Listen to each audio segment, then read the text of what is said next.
Hi everyone, welcome to our YouTube channel. ఈరోజు recipe వచ్చేసి tomato chutney. ఈ ఛానల్ని ఫస్ట్ టైం విజిట్ చేసినట్లయితే ప్లీజ్ టు సబ్స్క్రైబ్. ముందుగా కడిగిన పచ్చిమిర్చిని తీసుకొని తర్వాత ఒక బౌల్ తీసుకొని అందులో ఆయిల్ పోసి స్టవ్ ఆన్ చేసి వెలిగించి దానిపై పెట్టాలి. నెక్స్ట్ కడిగిన మిర్చిని అందులో వేసి గోలించాలి.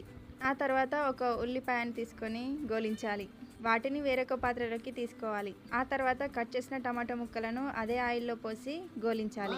అందులో కొంచెం సాల్ట్ అండ్ కొత్తిమీర వేసి బాగా కలపాలి. టమాటాలు బాగా గోలే వరకు. ఇప్పుడు జీలకర్ర ఎల్లిపాయలను రోట్లో వేసి దంచాలి. నెక్స్ట్ గోలించిన మిరపకాయలను ఉల్లిగడ్డను వేసి దంచాలి. పేస్ట్లా చేయాలి.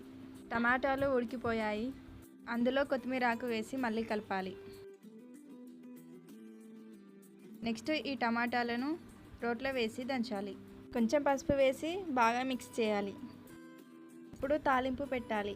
ముందుగా ఒక బౌల్ తీసుకొని అందులో ఆయిల్ పోసి ఆవాలు, జీలకర్ర, చిన్నగా కట్ చేసిన ఎల్లిపాయ ముక్కలు, కరివేపాకు, ఎండుమిర్చి, కొంచెం ఉప్పు, పసుపు వేసి కలపాలి.